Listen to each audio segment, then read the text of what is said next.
ہم نے پوری زندگی کی تہس نہس کر رکھی ہے. ہم نے شادی بیاہ کو تہس نہس کر رکھا ہے, روزمرہ کی زندگیوں کو برباد کر رکھا ہوا ہے. اس وجہ سے ہماری زندگیوں میں خیر نہیں ہے, بھلائیاں نہیں ہے.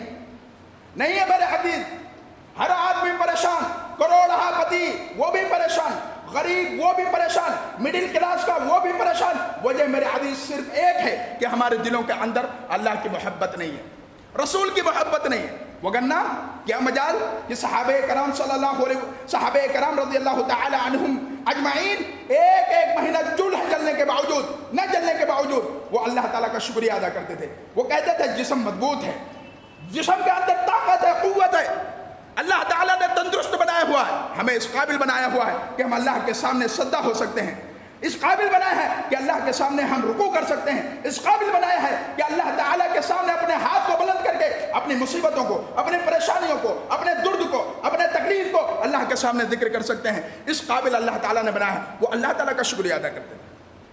ایسا جذبہ ہے, ساری نعمتیں اللہ کی قسم سب کچھ ملا ہوا ہے, پھر بھی انسان نہ شکری کر رہا, اور شکریہ کا ہم نے ایک ہی لیول سمجھ رکھا. ہاں جی زندگی کیسی کر رہی ہے, بس مولوی صاحب الحمدللہ زندگی بڑھیا کر رہی ہے. ارے یہ شکریہ نہیں ہے, یہ زبانی جمع خرچ ہے, اس کی کوئی ویلیو نہیں ہے.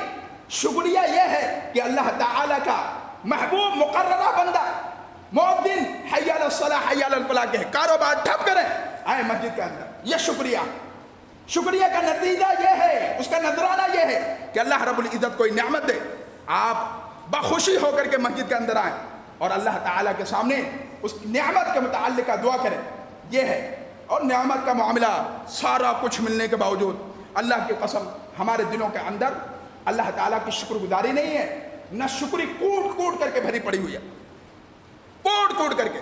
اور صحابہ کرام, یہی وجہ ہے علماء کرام اصول منتخب کرتے ہیں کہ اگر اپنی زندگی کو خوش بنانا چاہتے ہو, خوشگوار بنانا چاہتے ہو, تو دین کے معاملے میں اپنے سے اونچے والے کو دیکھو. کس معاملے میں؟ دین کے معاملے میں. آپ دیکھیں کہ آپ کا بھائی 4 رکعت نماز پڑھ رہا ہے, آپ کی کوشش ہونی چاہیے کہ آپ 8 رکعت نوافل پڑھیں. آپ کا بھائی صدقہ 10 روپیہ کر رہا ہے, آپ کی کوشش ہونی چاہیے کہ ہم 15 روپیہ کریں گے. آپ کا بھائی اللہ کے راستے میں بہت زیادہ قرآن کریم کی تلاوت کرتا ہے, آپ کی بھی کوشش ہونی چاہیے وہ 1 پارہ کرتا ہے, آپ 1.5 پارہ تلاوت کریں.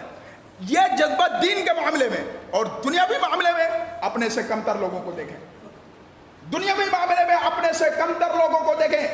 آپ کے پاس 3 ٹائم کا ڈائننگ ٹیبل کے اوپر 3 وقت کا طرح طرح کی قسم کی سبزیاں رکھی ہوئی ہیں, پھل فروٹ رکھے ہوئے ہیں, اور طرح طرح کے پھل فروٹ ہمارے پاس موجود ہیں.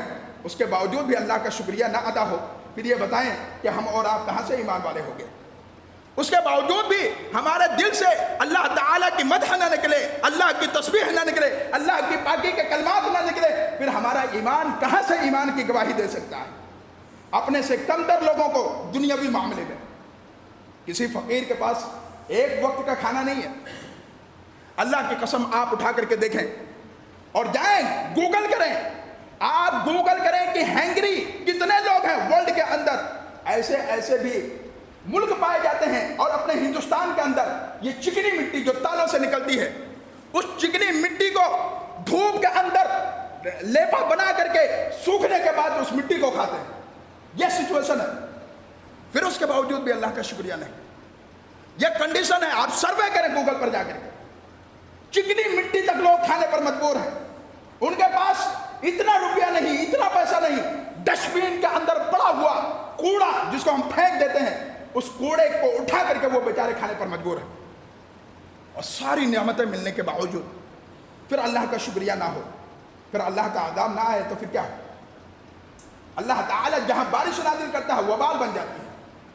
اللہ رب العزت جہاں کسی رحمت کو نازل کرنا چاہیے وہ چیز وبال بن جاتی ہے.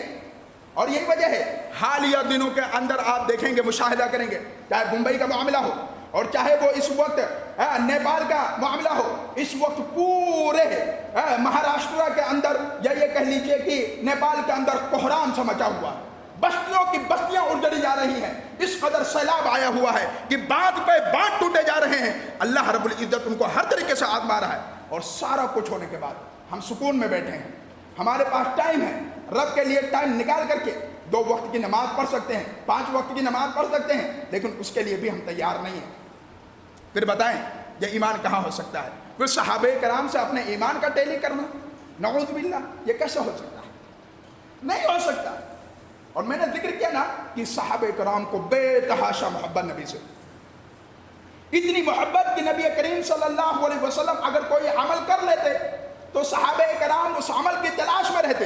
حضرت سالم بن عبداللہ بن عمر رضی اللہ تعالیٰ عنہ، یہ حضرت عمر کے بیٹے حضرت عبداللہ، یا یہ کہہ لیجئے کہ حضرت عمر رضی اللہ تعالیٰ عنہ کے پوتے ہیں حضرت سالم رضی اللہ تعالیٰ عنہ، جب راستے سے کہیں گزرتے تو ان کے والد حضرت عبداللہ رضی اللہ تعالیٰ عنہ بتاتے تھے، بیٹا یہاں پر اللہ کے رسول نے پیشاب کیا ہے، یہاں پر اللہ کے رسول صلی اللہ علیہ وسلم نے 2 رکعت نمازیں پڑھی ہیں، یہاں پر اللہ کے رسول صلی اللہ علیہ وسلم نے پانی پیا ہے۔ وہ سالم رضی اللہ تعالیٰ عنہ رحمہ اللہ، وہ سالم رحمہ اللہ کہتے ہیں کہ میں نے اپنی زندگی کے اندر اس روٹ سے سفر کیا جس روٹ سے اللہ کے رسول نے سفر کیا، اور مجھے اگر میرے والد نے گائیڈ کیا تو میں وہاں ٹھہر کر کے، اگر نبی نے نماز پڑھی ہے تو میں نماز پڑھتا تھا، نبی نے پیشاب اگر کسی جگہ پر کی ہے تو میں پیشاب اس جگہ پر کرتا تھا، نبی کریم صلی اللہ علیہ وسلم نے پانی اگر کسی جگہ پر پی ہے تو میں اس جگہ پر بیٹھ کر کے پانی پیتا تھا۔ یہ نبی کریم صلی اللہ علیہ وسلم سے صحابہ کرام کی محبت تھی۔ پھر ان کو خطاب نہیں ملے گا رضی اللہ عنہم ورضوا عنہ، تو کیا ہم جیسے لوگوں کو خطاب ملے گا؟ اللہ ان سے اور وہ اللہ سے راضی۔ یہ خطاب کس کو ملا؟ صحابہ کرام کو ملا۔ لہذا میرے عزیز اپنے آپ کو سنواریں، اپنی زندگی کو سنواریں، اپنے عاقبت کو سنواریں، رسول سے محبت کریں، صحابہ کرام سے محبت کریں، دکھاوا محبت نہ ہو، خدا را دکھاوا محبت نہ ہو، وہ محبت نہ ہو جو کتاب اللہ اور سنت رسول سے ثابت نہ ہو۔ اور میں نے پچھلے خطبہ جمعہ کے اندر ذکر کیا تھا، عید میلاد النبی کے جلوس نبی سے ثابت، صحابہ نے منایا۔ یہ ساری چیزیں کن کا طریقہ؟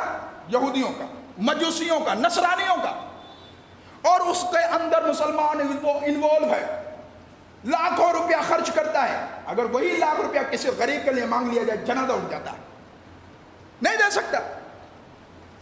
خرافات کرنی ہے نا، ہمارا آپ کا مائنڈ سیٹ اپ ہی بن گیا ہے، خرافات کو عام کرو، یہ ہمارا آپ کا نظریہ بن گیا ہے، اور یہ خرافات جیسے جیسے عام ہوتے رہیں گے اللہ کی لعنت، اللہ کی پھٹکار، اس کی دھتکار ہمارے اوپر ویسے ویسے مسلط کی جائے گی۔ یہودی، نصارہ اور یہ جو ہمارے آپ کے ساتھ رہتے ہیں، یہ لوگ ہمارے اوپر پل پڑیں گے اسی طریقے سے جس طریقے سے بھیڑیا اپنے خوراک کے اوپر، بھوکا انسان اپنے دسترخوان کے اوپر پل پڑتا ہے، وہی سچویشن، وہی کنڈیشن، سارا کچھ ہونے والا ہے۔ لہذا میرے عزیز اب بھی وقت ہے، اب بھی اپنے آپ کو سنوار لیں، توبہ و استغفار کریں، نمازیں پڑھیں، توبہ و استغفار کے ساتھ اپنی روزمرہ کی زندگی کو سنوارنے کی کوشش کریں۔ اگر ایسا آپ نے کر لیا تو ابھی بھی دیر نہیں ہے۔ ہم وہ کہتے ہیں نا کہ صبح کا بھٹکا ہوا، دن کا بھٹکا ہوا انسان اگر رات کو واپس آ جاتا ہے تو ہم اس کو بھولا ہوا انسان نہیں کہتے ہیں۔ اللہ تعالیٰ کی رحمت تو اس سے کہیں زیادہ وسیع ہے، کہیں زیادہ اللہ تعالیٰ کی رحمت وسیع ہے۔ شرط وہی ہے، اخلاص کے ساتھ، للہیت کے ساتھ رب کے پاس آئیں، حاضری دیں، روئیں، آنسو بہائیں۔ اللہ تعالیٰ کہتا ہے میں غفور